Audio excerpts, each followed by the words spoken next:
¿Cómo les va? ¿Cómo andan? Otra edición más de este Aciertos y Errores.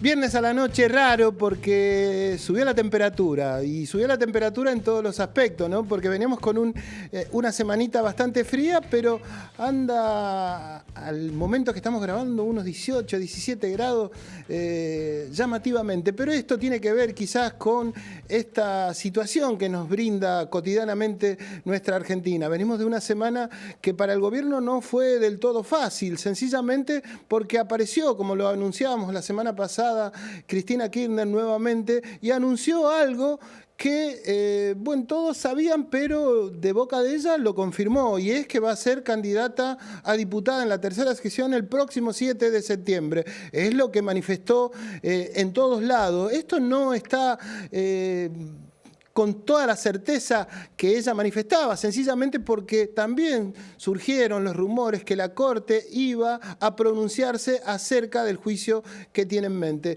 ¿Será condenada? ¿No será condenada? Está por verse, al menos hasta el momento, y en un día en donde bueno, estuvo muy fuerte la versión de que iba a ser condenada, todavía no hay no se ha expresado la Corte. Por otro lado, también decíamos que fue una semana compleja porque el gobierno no logró frenar la mayoría en la Cámara de Diputados, en donde se pronostica un aumento a los jubilados. Tampoco pudo contra la multitudinaria marcha que se realizó el pasado miércoles en el Congreso, en donde aunaron no solo jubilados, sino personas vinculadas a la discapacidad, también médicos, y el conflicto del Garrahan sigue tan vigente como desde hace días, ¿no? Vamos a ver si podemos hablar con alguien de ese nosocomio para actualizarnos con la noticia, ¿no? Con las noticias referidas a todo esto, ¿no? Sí, vuelvo al tema de la Cámara de Diputados. ¿Por qué? Porque logró, si se quiere, esto del aumento a los jubilados, que ahora la ley pasaría la media sanción pasaría a los senadores. Todo indicaría que ahí también sería aprobada, pero el gobierno ya anunció un posible veto. A ver, todos estos diputados que en principio apoyaron aumento a jubilados, también el tema de los discapacitados, que también es una ley en principio que beneficiaría a gente que viene perjudicada desde hace mucho tiempo. ¿Esto se mantendrá cuando el gobierno vete esta ley, digamos, cuando vaya nuevamente a la Cámara de Diputados? Todos aquellos diputados que dieron una señal de apoyo a los jubilados, ¿fue eso o sencillamente fue ni más ni menos que una muestra al gobierno a decirles, bueno, mirá que nosotros podemos hacerte daño? Esto está por verse. Esta es la dinámica de la política en la Argentina. Por lo pronto, y hablando de la Cámara de Diputados, les vamos a mostrar un momento, si se quiere, no digo épico, pero sí con cierta trascendencia, en donde una diputada, Cariñano, hablaba del caso Milman, pero a la par se le sumaron, o al menos la silbaron o le protestaron algunas diputadas de otro sector, más precisamente de La Libertad Avanza. Vean que esto, si bien es cómico, también es medio patético. Vemos el video y arrancamos el programa de Aciertos y Errores del día de hoy. Diputada, adelante. Cariñano. Bien, de nuevo, a ver si sale. Bien. No, lo mío no era una cuestión de privilegio, era una aclaración. Primero celebro que el diputado Milman haya dejado los fármacos que lo tenían dopado, hecho una lechuga ahí tirado durante 2 años. Bien, pudiste hablar después de 2 años, decir, leyendo, pero pudiste hablar. La verdad que es un gran avance. Segundo gran avance es que estamos en el marco de la democracia y evidentemente lo estás aceptando y no nos mandaste a matar a ninguno de nosotros, o sea, no nos mandaste a gatillar. Estás haciendo una cuestión de privilegio. Así que yo creo que los fármacos que estabas tomando te están haciendo bien y la verdad que celebro que en el marco de la democracia no nos hayas gatillado como intentaste hacerlo con Cristina Fernández de Kirchner, y sí, sigo pensando que la quisiste matar. Y sigo pensando que tenés que demostrar en la justicia qué pasó con tu teléfono, qué pasó con los gatos que tenías de secretaria y con toda esa yunta que andabas por ahí, y enfrente dijiste, cuando la maten a Cristina, yo ya voy a estar yendo a la costa. Y con el proyecto de ley donde dijiste, sin Cristina no hay peronismo, y ahora por suerte, callate vos, loca. Y ahora por suerte, no haces más proyectos de ley pedorros y haces cuestiones de privilegio. Cerebro, que hagas esta cuestión de privilegio y no nos amenaces por los pasillos como andás haciendo, mirándonos amenazantemente y te quejes acá delante de todo. La verdad que estás mejorando un montón, Jerry, te felicito. Pero las cuestiones pendientes las tenés que resolver en la justicia, porque tu teléfono no llegó bien a donde tenía que llegar, porque borraste todo y porque vos sabés, callate la boca, vos gato.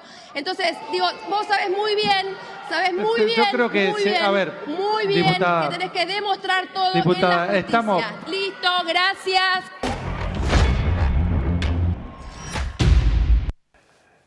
Esto manifestaba la diputada ahí en la Cámara, en donde se vio algo, insisto, medio patético en función de lo que decía y de lo que esgrimía ante el ataque, o al menos la interrupción de las pares de ellas, que de La Libertad Avanza. A ver, vamos a entrar en este terreno que es el que en definitiva está proponiendo el oficialismo, digo, a la Cámara de Diputados y a los diputados en particular. El terreno del barro, digo, en donde se puede decir cualquier cosa, porque me parece que, nada, hay personas que estarían capacitadas, pero es lo que aspira la sociedad, la gente. Bueno, vaya uno a saber. Pero esto está pasando en un momento en donde evidentemente la política empieza a tomar un carácter distinto al que uno convencionalmente conocía. Me acompaña ya Adrián Sleiman, concejal de Hurlingham, hombre, si se quiere, para calificarlo, no solo del peronismo, sino de un sector del peronismo, más precisamente del kirchnerismo. ¿Qué decís, Adrián? Gracias por charlar un rato con nosotros. Hola, Enrique, ¿qué tal? Bueno, buenas noches. ¿Qué mirada tenés acerca de lo que está pasando? Respecto... Y bueno, a este momento político. Y es un momento político, vos señalabas el tono de la diputada Cariñano, me parece que va en sintonía con el tono que se viene instalando en la política. A mí me parece interesante porque es un modo de comunicar políticamente que se ha instalado y que, bueno, son las reglas del juego que tenemos. Por lo tanto, y además no dijo la diputada nada que sea mentira, digamos, todo lo que dijo es verdad. A mí me gusta otro tipo de comunicación política, pero bueno, claro, yo ya soy un hombre mayor. A ver, pero en esa idea de no solo de hombre mayor, sino de otro tipo de política, ¿vos crees que, porque está claro que desde el gobierno, desde el oficialismo, se habla de esa casta política y uno interpreta que se habla de la antigua política? ¿Eso tiene que reverse, tiene que cambiar, tiene que volver a ser como es? Mira, yo creo que lo que hay que volver a hacer es revalorizar la política en los términos de lo que la política es y no de la antipolítica que se ha venido instalando ya desde hace muchos años a través de las redes y de los medios. En este sentido, yo creo que es una luz para aquellos que veníamos trabajando. Yo fui director de 2 colegios, rector, ejercí durante más de 25 años la docencia y en un momento decidí dar un paso en la política. Y lo hice desde una concepción de valores, digamos. Por eso cuando el Papa Francisco dice o decía la política es la forma más alta del amor cristiano, me parece que hay que empezar a entender que la política es eso. Que si vos querés cambiar la realidad en beneficio de los pueblos y dentro de esos pueblos de los más débiles, estás haciendo una opción de vida donde dejás un montón de cosas para trabajar por la gente. Después, por supuesto, hay buenos, malos... A ver, pero a eso el gobierno le llama populismo, digamos, ¿no? Y eso no solo que le llama populismo, sino que lo manifiesta como una mala palabra, digamos, como algo que no se debe hacer, digamos. Ahí es donde uno empieza a replantearse esta idea de política. Bueno, sí, es un gobierno que plantea la antipolítica, donde se resalta el individualismo, se resalta el dinero por sobre todas las cosas, y aquellos que tenemos una perspectiva humanista, cristiana, de la vida, de la política, de la historia, tenemos algunos principios y algunas ideas respecto de para qué estamos en este mundo, bueno, estamos diametralmente en otro lugar. Y ese otro lugar tiene que ver con que creemos en el bien común, creemos que lo colectivo está por sobre lo individual, creemos que, como diría Francisco, el tiempo vence al espacio, digamos, ¿no? Entonces hay que apostar a generar procesos de transformación. Vivimos en épocas oscuras, no solamente en la Argentina y con este monigote que tenemos de presidente, que en el fondo es un monigote que responde a los intereses económicos de los sectores que siempre han manejado lo económico y el dinero en la Argentina, sino que te decía que son principios que... A ver, pero el tema es el siguiente. Uno interpreta también que vos sos un hombre del peronismo. Y si uno dijera, bueno, está bien, todo el peronismo piensa igual, pero cuando uno empieza a ver que el peronismo tiene distintas vertientes, eso en definitiva termina como confundiendo un poco más a la sociedad que en estos momentos, no sé si duda de la política, pero tiene una incertidumbre, muchos interrogantes. ¿Vos lo ves así también? A mí me parece que siempre que después que se pierde una elección, en el peronismo y en cualquier espacio político, se da un proceso de discusión política. Se asumen los errores que se cometieron, nosotros perdimos, por eso, y hoy está Milei porque hicimos un mal gobierno, por lo tanto lo que necesitamos es hacer un análisis y una reflexión interna, y en esas discusiones hay chispazos. Yo no creo que haya mucha diferencia conceptual, me parece que las diferencias son de quienes quieren conducir el proceso, quienes quieren ampliar su horizonte de poder dentro del espacio, y que no se da tanto, me parece. Pero si uno ve que en ese espacio se privilegia eso y no se privilegia, en definitiva, el bien común y en general... No, yo creo que sí se privilegia. Lo que pasa es que hay que saber diferenciar la política en sus principios y en su doctrina, como es la doctrina peronista, que es muy clara, y que son cuestiones que no están en discusión. Lo que está en discusión es, como siempre, cuando hay se aproxima un cierre de listas, la lista es chiquita, digamos, no entran todos los que quisieran estar en la lista, y bueno... Pero ¿a vos te sorprendió esta noticia que ya se conocía desde antes, pero que la confirmó Cristina Kirchner al comienzo de esta semana? ¿Te sorprendió que, como se dice en la política, baje a una tercera sección electoral en una... Es que yo no creo que sea bajar. Lo que pasa es que ahí está, digo, esto que decíamos al principio. A ver. Cuando vos entendés la política donde lo colectivo prima sobre lo individual, no importa el lugar que a vos te toca. O sea, vos, te lo digo en términos personales, sí. Yo tuve un cargo muy importante en la provincia de Buenos Aires, en el área de seguridad. Me pidieron que vaya a trabajar, ni siquiera como secretario, como director de educación del municipio. Fui ahí porque en ese momento me necesitaba la organización, me necesitaba en ese lugar y fui a ese lugar. Entonces, podés ser concejal, podés ser diputado, no es una carrera... lo que pasa es que a veces se confunde la política con la carrera que uno puede hacer en una empresa, o que no podés estar más abajo. Bueno, está bien, para no hablar en términos de confusión, lo que hoy se muestra es que hay una disputa entre Cristina Kirchner y Axel Kicillof, digamos. En esa cuestión, ¿qué es lo que se privilegia, digamos? ¿Esa disputa en sí misma o el bien común? Vuelvo a lo mismo de antes, de una sociedad que no la está pasando bien por estos momentos. No, para nada, y peor la va a pasar si al peronismo le va mal en la provincia de Buenos Aires. Entonces, ¿qué es lo que está haciendo Cristina? Poniendo todo lo que ella tiene, todo su caudal político, todo su caudal electoral al servicio de que la provincia de Buenos Aires pueda sumar más diputados a la nación y pueda sumar más diputados a la provincia de Buenos Aires que gobierna el peronismo. Entonces, en su evaluación dice, después se pueden hacer todos los análisis, berretas que uno quiera hacer, pero ella plantea, como siempre planteó, ¿qué es lo que tengo que hacer en este momento de la historia donde está esta situación, con este gobierno, con esta situación en la que vive nuestro pueblo, nuestros barrios? Digo, ¿qué es lo que tengo que hacer? Bueno, lo que tengo que hacer es poner el cuerpo. ¿Dónde tengo que poner el cuerpo? Bueno, allí donde ejercemos mayor representación. Hay que volver a representar.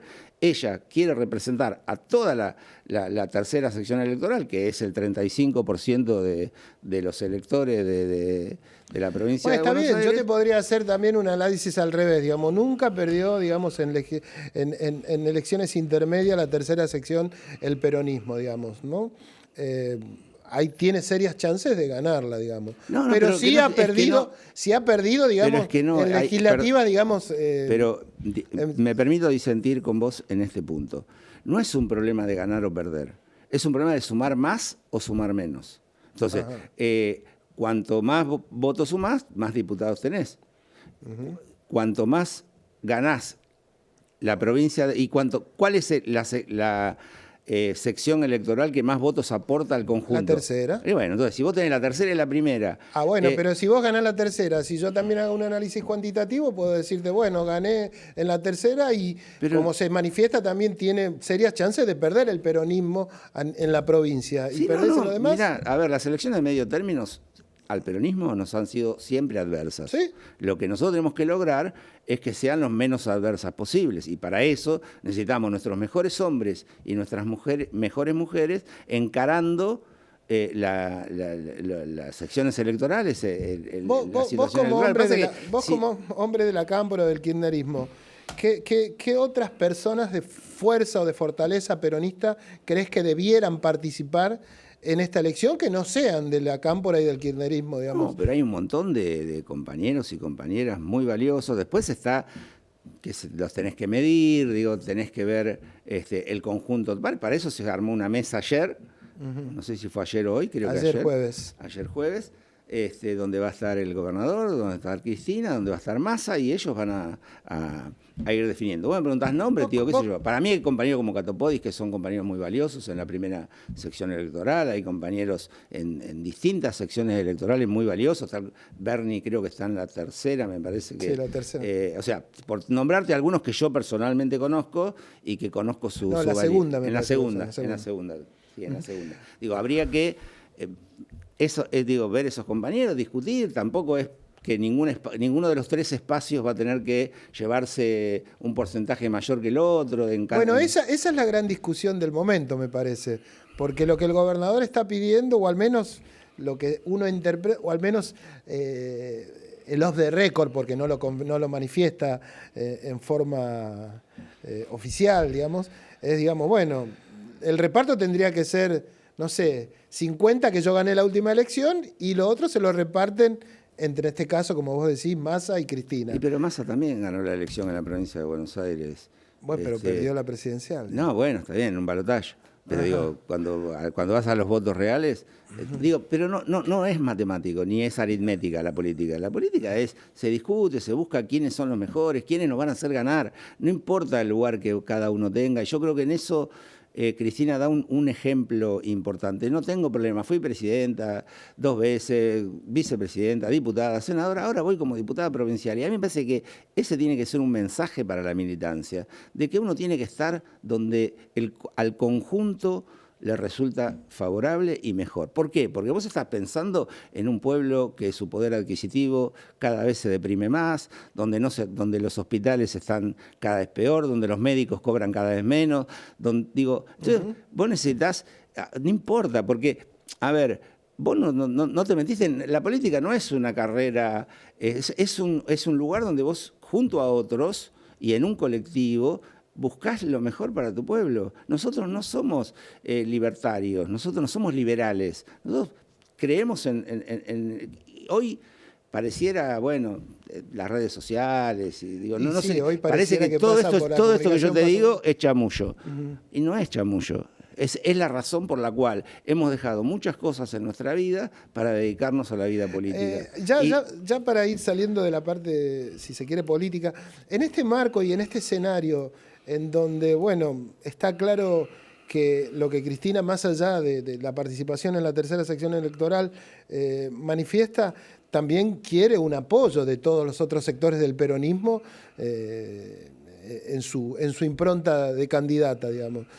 ¿Vos creés que la Cámpora también está en condiciones de garantizar el apoyo, qué sé yo, a una futura candidatura a presidente ¿Axel Kicillof también? Sí, obviamente. O sea, a ver, lo que no hay que hacer es poner el carro delante del caballo. Digamos, hoy lo que tenemos por delante es que necesitamos sumar diputados y si hay algo que cualquiera puede decir que no esté en consonancia con este gobierno, es que no hay un solo diputado de la provincia de Buenos Aires que haya defeccionado o que haya transado con este gobierno hambriador. Todos los diputados y senadores elegidos por la provincia de Buenos Aires han sido consecuentes para lo que fueron votados. Tenemos que lograr lo mismo, la misma calidad de compañeros en términos de honestidad intelectual, en términos de compromiso con las ideas del peronismo y mayor cantidad. Entonces, ese es el horizonte. Más compañeros, mejores compañeros. Hay que frenar. Nosotros no podemos perder la provincia de Buenos Aires catastróficamente. Nosotros tenemos que hacer la mejor elección posible sumando la mayor cantidad de diputados provinciales, senadores provinciales en toda la provincia y cuando sean las elecciones nacionales, la mayor cantidad, porque si hay algo que te garantiza la provincia de Buenos Aires, es que esos diputados que van por la provincia de Buenos Aires van a cumplir el mandato electoral que el pueblo de la provincia les dio, como lo han hecho hasta ahora. Adrián, te agradezco mucho tu presencia acá y bueno, esa es la idea un poco. La verdad que sería para seguir hablando y mucho, ¿no? Pero seguramente nos vamos a volver a encontrar. Cuando quieras y con bueno, gusto estar en tu después hablaremos de Hurlingham, calculo que... Cuando quieras, sí, como no. Nada, hablar con el intendente sería interesante también. Sí, Muchas gracias. No, pues gracias a vos, Enrique. Vamos a una pausa y continuamos con este aciertos y errores del día de hoy.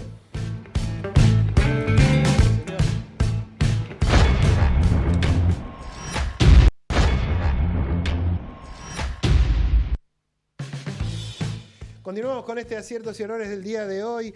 Pensaba, mientras se iba Adrián, digamos que la situación política dentro del peronismo tiene algunos matices raros, ¿no? Hubo una pegatina en exaltación de la cruz por parte de sectores del camporismo, del kirchnerismo, que supuestamente no estaban de acuerdo. El intendente de ese lugar pertenece a Kicillof, por decirlo de alguna forma, y mandó a sacarle todos los carteles. O sea, esa disputa me parece que también es una muestra de la situación que se está viviendo en la provincia de Buenos Aires y que si esa unidad que él pregona en el bloque anterior, decía Schleiman, no se da, me parece que va a ser bastante perverso o de estas situaciones más continuas. Me acompaña en este bloque Mercedes de Mendieta, mujer enrolada dentro del feminismo y que tuvo una participación, o participó de la jornada del 4J, feminista ella. También se cumplieron 10 años del Ni Una Menos. Creo que ese también fue un motivo que obligó a ese colectivo a salir a la calle. Pero, insisto, como decía al comienzo del programa, fue una semana inesperada para el gobierno en función de que acá, si bien lo económico tracciona parte de las movilizaciones, no tuvo una preponderancia para impedir que la gente se manifieste. Antes que nada, Mercedes, gracias por charlar un ratito con nosotros. ¿Qué tal? A ver, contame un poco, ¿qué mirada tenés vos en cuanto a esta semana y en particular que mostró mucha gente en la calle, bueno, que no parecía desde esto de las universidades, ¿no? Que había, ¿te acordás? Que sí. Lo más reciente, por decirlo, ¿no? Sí, la verdad que podríamos decir que el balance del 4J es que fue una jornada muy importante políticamente. Nosotras como movimiento feminista y de disidencias, cuando empezamos a discutir, bueno, qué característica tenía que cumplir esta jornada, donde cumplíamos 10 años, nada más y nada menos que Ni Una Menos, que era una fecha muy importante porque, si recordamos una década atrás, fue el inicio de un proceso de movilización feminista en la Argentina, de pelea contra la violencia de género, pero que se expandió en el mundo entero, donde pasaron muchísimas luchas, donde conquistamos el aborto legal, donde hemos arrancado un montón de políticas públicas y donde hemos discutido un montón de cuestiones que tienen que ver con el lugar de las mujeres y de las disidencias en la sociedad. Y entonces teníamos una tarea muy importante que era, bueno, ¿cuál es la tarea del movimiento feminista frente a un gobierno de ultraderecha, frente a un gobierno que nos puso a nosotras, a nosotres como sus enemigos desde el inicio del gobierno y que viene de atacar sistemáticamente nuestros derechos conquistados? Digo, ni hablar de Cunio Libarona, que viene de recortar casi los últimos 13 programas que teníamos en referencia a distintas temáticas de las mujeres y las disidencias. En el país del Ni Una Menos, hoy prácticamente han desmantelado casi todas las políticas. Que es orientadas a ese movimiento. Exactamente. ¿No? Entonces, bueno, el debate que tuvimos y que nos parece que bueno, es un balance muy positivo, es que creíamos que el movimiento feminista tenía una tarea histórica, que era ir más allá de las propias reivindicaciones que tenemos en defensa de nuestros derechos conquistados y que teníamos que plantear una estrategia para abrazar en primer lugar a los jubilados y a las jubiladas que vienen todos los miércoles peleando y enfrentando la represión de Patricia Bullrich, y porque, por supuesto, estaba en discusión de si finalmente se iba a votar el aumento de las jubilaciones y la moratoria, que además afecta un aumento en particular. Que logró mayoría dentro de la Cámara de Diputados, pero que va a ser vetado, que implica, hay que decirlo, 2 kilos de carne, digamos, ¿no? Sí, verdad que... No, digo, va a vetar eso el gobierno. 2 kilos un aumento que significa 2 kilos de carne. No te quiero sacar de eso, pero me hiciste acordar. Bueno, es importante lo que vos señalás. Por supuesto, del Frente de Izquierda creemos que es insuficiente el aumento que tuvo media sanción. Y ya sabemos de la amenaza de un gobierno que viene de vetar leyes, ya sea la ley de financiamiento universitario, el anterior aumento a las y los jubilados. Ya sabemos que enfrentamos a un gobierno con claramente un intento sistemático de vetar cualquier cosa que salga del Congreso que implique que no tengan el dinero para seguir pagando la deuda externa y al FMI, que es lo que obviamente quieren. Ahora, para mí más que nunca refuerza un concepto, que es el del 4J, que hay que unir las luchas en la calle. Porque el Congreso Nacional, el gobierno es una minoría en el Congreso, pero cuenta con cómplices. Y eso lo venimos marcando desde el año pasado, desde el bloque del Frente de Izquierda Unida, venimos marcando que el gobierno no es solo Milei y la Libertad Avanza, o no es solo la alianza con el PRO, cuenta con el radicalismo, cuenta, por supuesto, con Encuentro Federal, pero también cuando lo necesita, el peronismo le termina de dar o las ausencias o los votos. Lo hemos visto con algunos diputadas y diputados, por ejemplo, de las provincias como Catamarca. Es decir, tenemos un problema, que es que tiene cómplices el gobierno y que por eso hay que reforzar la movilización, porque además enfrentamos un gobierno muy distinto a lo que hemos enfrentado en otros momentos. Es la ultraderecha. Bueno, algo manifestaba al comienzo del programa, digamos que, como ya anunció el gobierno que lo va a vetar, va a ser la Cámara de Diputados estos mismos que dieron el voto afirmativo. ¿Vos crees que se va a mantener ese voto afirmativo, digamos? Bueno, claro. Bueno, lo primero es que el Congreso está lleno de panqueques, lo hemos visto sistemáticamente el año pasado y también lo seguimos viendo de cómo los partidos tradicionales van cambiando sus votos según sus conveniencias, pero además, ¿cuál es el problema que tenemos en la Argentina? Además, desde el punto de vista institucional, si querés, es que, bueno, imagínense que no solo se votó el aumento de los jubilados y las jubiladas, sino también la ley de emergencia en discapacidad. Todo ello representa, si vos lo ves en números, por ejemplo, decíamos, la emergencia en discapacidad representa el 0,4% del PBI. El aumento de los jubilados, el 0,3% del PBI. Son todos números. Claro, eso por decir que realmente es un número pequeño, digamos, ¿no? Por eso digo, para destacar. Ahora, como el gobierno dice cualquier cosa que no permite lograr el superávit fiscal para pagar la deuda externa, para cumplir con los requerimientos del FMI, bueno, eso afuera, lo vetamos. Y bueno, ¿cuál es el problema? Bueno, se vota en Senado, el gobierno lo veta y cuando vuelve cuenta con un mecanismo que es una ley que salió durante el gobierno de Cristina, de que ahora para poder rechazar el veto del gobierno necesitas los 2/3. Y ahí se nos complica muchísimo. Ya lo vimos porque ya nos pasó en otras ocasiones que al necesitar una mayoría agravada, que es una ley que, digo, realmente es una ley que beneficia un gobierno, la centralización del poder. Yo te escuchaba atentamente en función de lo que manifestabas y ¿creyeron alguna vez? O sea, porque uno ya naturalizaba algunos logros del movimiento feminista, el de Ni Una Menos, digamos que, pero hoy se está rediscutiendo todo esto.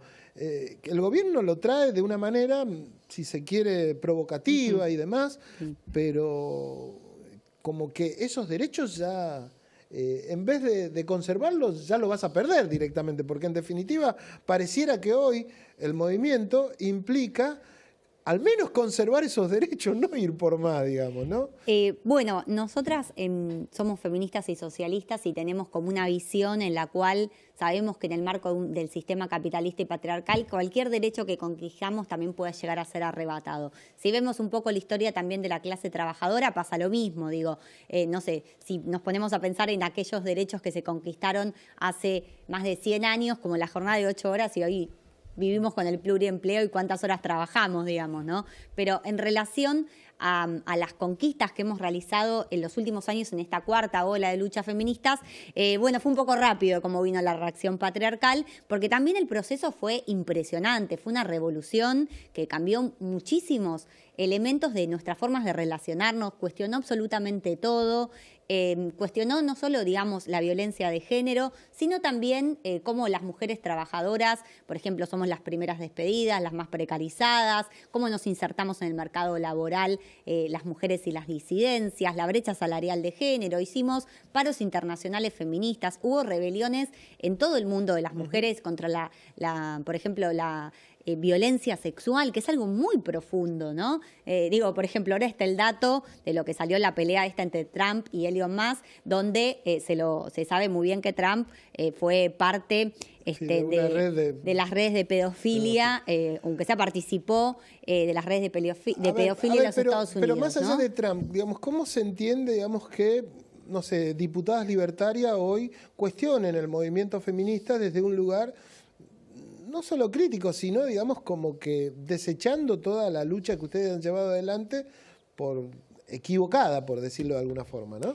Bueno, siempre son debates políticos, sabemos que enfrentamos una ola mundial, que es esta reacción patriarcal, que aparte acá en la Argentina, con Milei, eso en los últimos años también va tomando fuerza y que, bueno, obviamente genera una confusión en muchas cabezas, incluso de mujeres que son parte de también esta reacción y que tenemos que combatir, digamos, ¿no? Porque estamos en un momento donde nosotras creemos que tenemos que tratar de frenar todos estos ataques y defender todo lo que hemos ganado. Yo siempre le digo a la gente del peronismo, a instancias de la presidencia de Javier Milei, se han hecho las cosas mal como para bueno, en definitiva, ser Javier Milei el presidente hoy en día de todos los argentinos.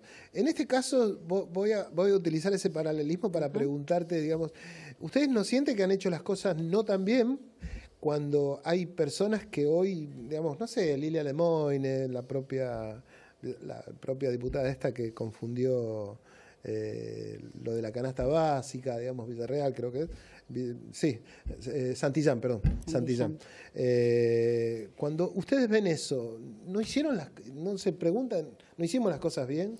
Yo creo que como movimiento feminista hemos hecho muchas cosas muy positivas y que hemos aportado muchísimo a comprender, en primer lugar, la importancia de la calle como el lugar donde conquistar derechos, la importancia de la independencia política, la importancia de los debates en la heterogeneidad y desde ese punto de vista, digamos, yo creo que es algo lógico, no lógico, sino algo que suele ocurrir en este sistema de que cuando hay avances, quienes tienen los privilegios también quieren defenderlos, ¿no? Después, en el medio puede haber mujeres confundidas, o sea, no es porque vos sos mujer nacés feminista, sino que también eso va dependiendo de las posiciones políticas que vas tomando a lo largo de la vida. En todo caso, las que están mal son ellas, que están defendiendo a la reacción patriarcal y que están atacando a quienes lo que estamos pidiendo son cosas básicas. Por ejemplo, que haya un programa para acompañar a mujeres que son víctimas de violencia de género, que las mujeres podamos ¿Ese programa ya directamente no existe o está desfinanciado, digamos? El programa Acompañar es el único que todavía existe, pero está completamente desfinanciado. Se ha restringido y achicado, la línea 144 se redujo a la mitad, pero después todo el resto de políticas se han prácticamente eliminado. Entonces, yo creo que nosotras, obviamente, siempre podemos mejorar en cosas como todos y todas, como todos procesos políticos que se van desarrollando, pero yo creo que el movimiento feminista dejó muchísimas enseñanzas recontra positivas para la sociedad. Yo creo que cambiamos un montón de cosas. Y lo digo que nos cambió desde lo personal hasta lo político, pero realmente hemos aportado muchísimo para repensar un montón de prácticas y para también... para mí la mejor enseñanza del movimiento feminista de la Argentina, que también creo que se expandió por todo el mundo, en esta ola que también tuvimos un montón de mujeres en otros momentos históricos que han peleado y que han avanzado en un montón de derechos, es que para conquistar políticas, para conquistar derechos, nos tenemos que organizar y que tenemos que pelear por lo que consideramos que es justo y pelear por algo tan básico como la igualdad en la sociedad. Entonces, insisto con que creo que como feministas y como obviamente un movimiento feminista que es súper heterogéneo, creo que más bien enseñamos un montón de cosas y aprendimos un montón de cosas en este camino de lo que significa la unidad de acción con una heterogeneidad muy amplia. ¿Crees que, ya para ir terminando, crees que se va a multiplicar esta reacción que se ha manifestado esta última semana de al menos el movimiento feminista? Sí, yo creo que se va a multiplicar. El 4J logramos eso de unir las luchas y creo que eso va a seguir impactando en un montón de otros sectores que van a salir a pelear porque, digamos la verdad, la situación salarial es tremenda. O sea, realmente estamos en un nivel de estancamiento de los salarios, de pobreza, de desocupación, que es muy fuerte y aunque nos quieran venir a decir que se puede vivir con 360.000 pesos, bueno, realmente es repudiable, pero digo, más allá de eso, yo creo que van a seguir creciendo las luchas y que lo que pasó esta semana fue muy positivo, primero porque el 4J estuvimos en la calle, le torcimos el brazo al protocolo represivo de Patricia Bullrich y unimos a un montón de sectores que estaban peleando por cosas distintas, pero que estábamos enfrentando en algún sentido lo mismo. ¿Qué es lo que estábamos enfrentando? A un gobierno que ataca y viene por todo lo que hemos ganado en todo tipo de derechos, las personas con discapacidad, un presidente que sale a hacer una campaña de odio contra un niño de 12 años, realmente nos tenemos que cuestionar y tenemos que seguir uniéndonos todas y todos aquellos los que creemos que este gobierno es un gobierno que no tiene absolutamente nada que dar a la Argentina, sino más entrega, más sometimiento al FMI y a las multinacionales, y por eso mismo creo que necesitamos un nuevo paro general, y con esto cierro, y es lo que estamos exigiendo, porque unimos un montón de luchas y los que el 4J faltó alguien y fue que la CGT convoca un paro en ese contexto donde estamos peleando cada vez más sectores, así que eso también es lo que estamos exigiendo. Mercedes, te agradezco mucho tu presencia acá. Bueno, yo no tengo mucho más que agregar. Mercedes de Mendieta, mujer del feminismo, digamos, y de ese colectivo tan interesante y tan importante que, bueno, toma fuerza por estos días y en esta última semana. Gracias. Gracias a vos. Vamos a una pausa y continuamos ya en la última partecita de este Aciertos y Errores del día de hoy.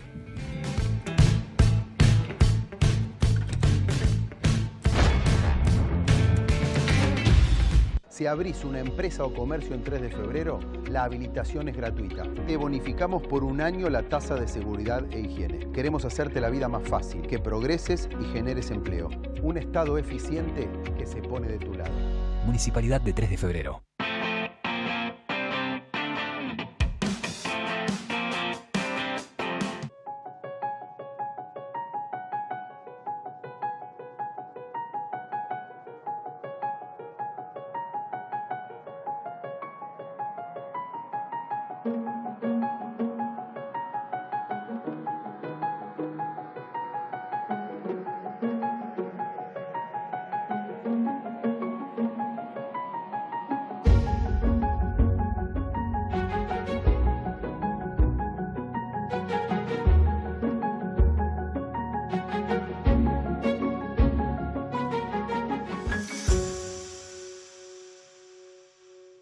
Cámara de Diputados de la Provincia de Buenos Aires. Seguinos en nuestras redes sociales y entérate de nuestras actividades.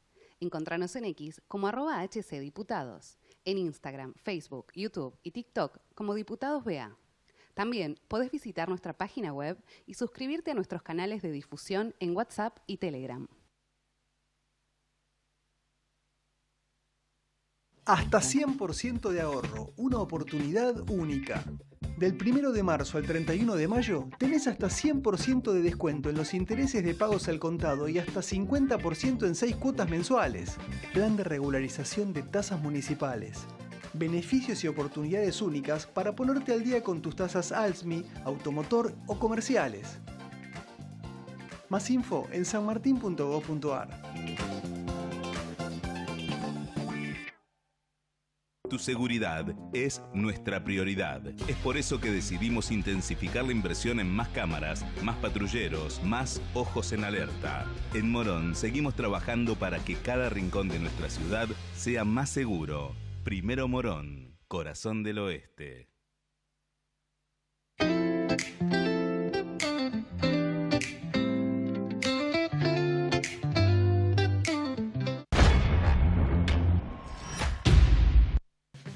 Último bloque de Aciertos y Errores. Y bueno, una de las temáticas que ha tenido relevancia lamentablemente por estos días nuevamente es la temática de la inseguridad. Ha sucedido algo malo en la localidad de La Matanza. Un policía se enfrentó con unos delincuentes y en definitiva terminó baleando a un niño que hoy tiene muerte cerebral. Tiago Correa, creo que se llama el nene. La ministra de Seguridad dio una conferencia de prensa y culpó a los delincuentes de esta situación que generó el propio policía tirando algo así como 11 disparos. Y bueno, lamentablemente uno le dio al nene. Pero es llamativo lo que dice, porque el fiscal detuvo a la gente, obviamente, por exceso de autoridad, para graficarlo de alguna forma, y lo que pide el gobierno a través de la ministra es de que esta persona o la fiscalía cambie la carátula. Y pidió a la vez también, Patricia Bullrich, responsabilidad a los delincuentes, digamos, porque es una responsabilidad de los delincuentes. Entonces uno interpreta que le está pidiendo responsabilidad a los delincuentes. Es llamativo esto, que uno le pida responsabilidad a los delincuentes. Pero esto es lo que sucedió y lo que manifestó la propia Patricia Bullrich esta tarde cuando hacía y daba la conferencia de prensa. Nosotros tuvimos la posibilidad en la UNSAM por una jornada que llevó adelante Juan Slayman, concejal de San Martín, junto a la provincia de Buenos Aires y también el propio Rubén Slayman. Tuvimos la posibilidad de hablar con Marcelo Saín, un hombre exfuncionario también vinculado a la seguridad, no solo en el ámbito de la provincia de Buenos Aires, sino en el ámbito de la provincia de Santa Fe. Muy elocuente en lo que manifiesta, pero escuchen lo que decía y después sí, vamos a hablar un poquito más de seguridad, pero también de economía, porque ya está conmigo Valentín Mahmoud, que vamos a tratar de ir llevando el programa y terminándolo para que cierre del todo. Escuchen lo que decía Marcelo Saín.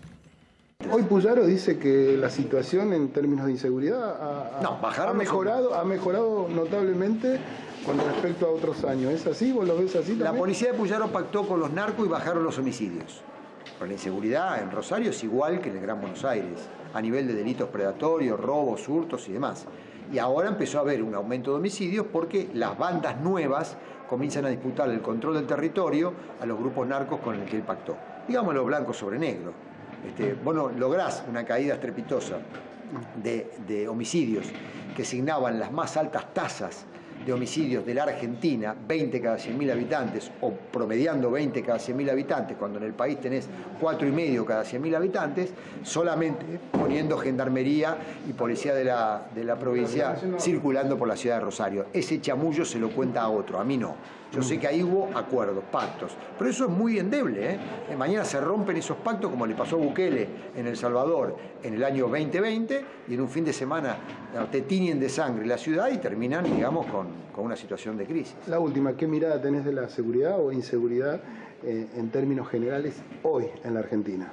No, yo creo que el problema es político. Si vos tenés gobiernos de un signo o de otro que no conocen la problemática criminal y que sobreactúan mediáticamente, hoy tenemos una expresión, yo diría, felinesca, una expresión medio payasesca inclusive, exacerbada, como Patricia Bullrich, que además pondera mucho lo que es algo que para los objetivos de ella fue exitoso, que es impedir el control de la calle por parte de las organizaciones sindicales y sociales a través de una represión descomunal que tiene consenso en gran parte de la sociedad argentina. Ellos han fidelizado ese reclamo de sectores de la sociedad argentina que toleran todo tipo de práctica abusiva en materia de control de grandes manifestaciones a cambio, digamos, de que la calle no sea ocupada por esas organizaciones. Y lo han logrado, la verdad que lo han logrado.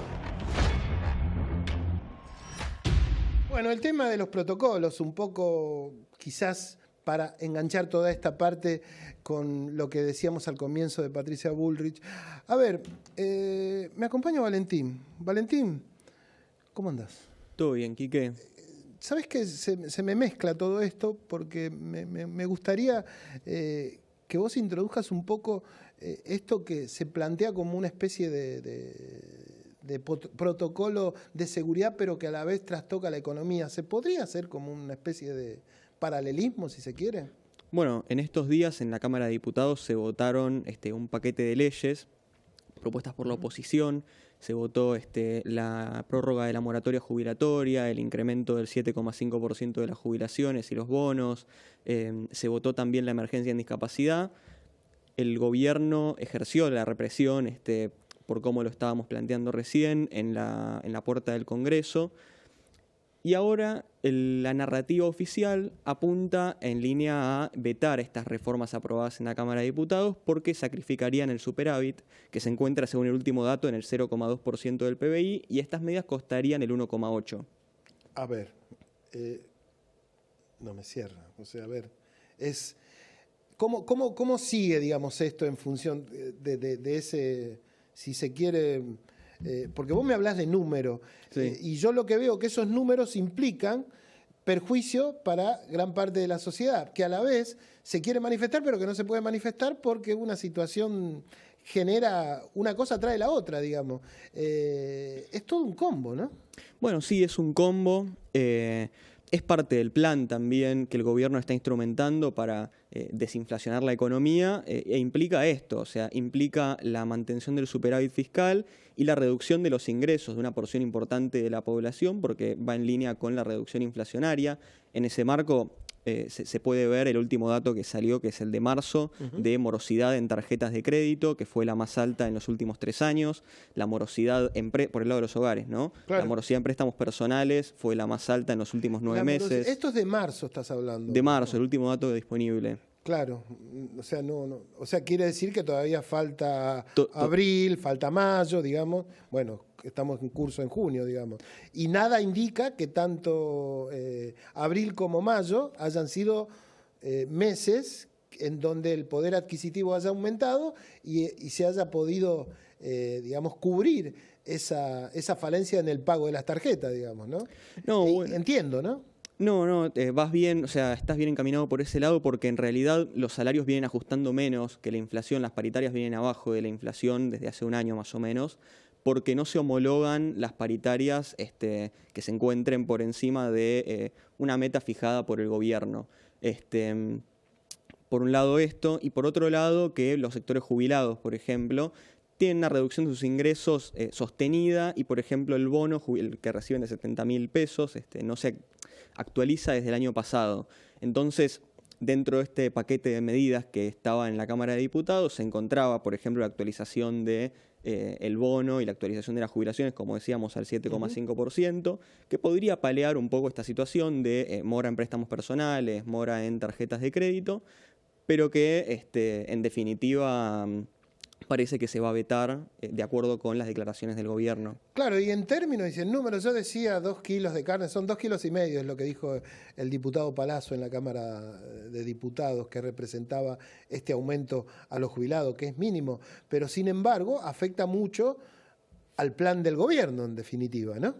Bueno, es un aumento que para los jubilados puede ser relativamente insignificante, pero al gobierno, como habíamos dicho, le significa un 1,8% del PBI, que es más de lo que ahora hay de superávit. Entonces, implicaría ir al déficit y, como marcó Adorni y Guillermo Francos en esta semana, para el gobierno es innegociable el déficit, a pesar de que el FMI, por ejemplo, haya dado el visto bueno a sacrificar por algún periodo de tiempo el superávit financiero en pos de alivianar un poco la situación recesiva en los ingresos, ¿no? ¿Y en qué escenario, en qué contexto se podría dar, no sé, un aumento significativo, o al menos de estos números que son sumamente magros y pobres, en donde no afecte al gobierno, digamos. Bueno, el gobierno lo va a afectar por un lado o por otro, en definitiva, porque, a ver, hacer una política expansiva, como podría ser un incremento de las jubilaciones, admitir incrementos salariales mayores, es dejar un poco de lado el propósito inflacionario. Por otro lado, seguir a ultranza manteniendo estas metas tan estrictas implica descuidar el lado de la recesión y del nivel de actividad. Hay sectores como la construcción, por ejemplo, como el turismo, que están muy parados desde hace un año. Y entonces el gobierno se ve en una disyuntiva en la que tiene que definir cuál de los dos objetivos que está sosteniendo ahora, que es por un lado el crecimiento de la economía y el nivel de actividad sostenido, y por otro lado el nivel de inflación, va a priorizar en este contexto. O sea, los dos nos pueden ir de la mano, en definitiva. Bueno, es un decir, ir de la mano podrían ir, pero... Pero que con una, no sé, a ver, yo te lo interpreto desde mi lugar de ignorancia, digo, podría ir de la mano si yo tengo, no sé, crecimiento en las exportaciones y o sea, porque ahí recaudaría dólares y disminución en las importaciones. Pero eso también, hasta esa balanza se está dando al revés, ¿no? Bueno, la balanza comercial, como decías, está en un momento complejo porque el déficit que está habiendo en el sector externo no se llega a compensar ni siquiera con la actividad de vaca muerta, por ejemplo. En el sector externo, el hecho de tener ahora un tipo de cambio más apreciado del que hubo los últimos años generó que incrementen las importaciones de bienes por parte de las empresas importadoras, por parte de las personas, el puerta a puerta, el viaje al exterior, a Brasil, a Miami, etc. Claro. Y eso, en definitiva, termina llevando a la salida de divisas del país, que no se está compensando en este momento con el ingreso por las exportaciones, tanto de energía como del campo, etc. ¿El crecimiento de dólares es lo que posibilitaría, digamos, salir de ese déficit, digamos, recaudar dólares?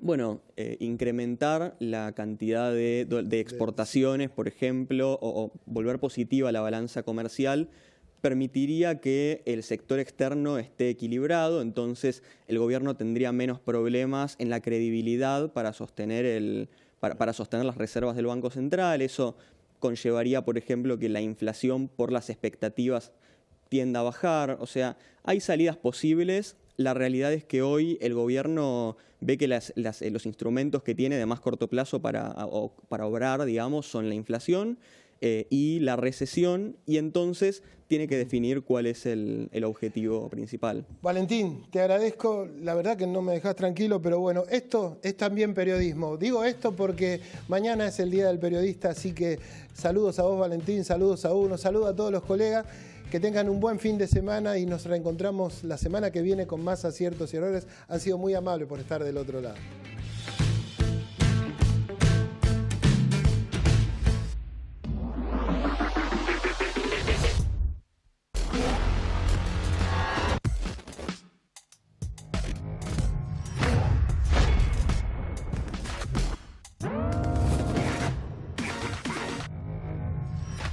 Yeah.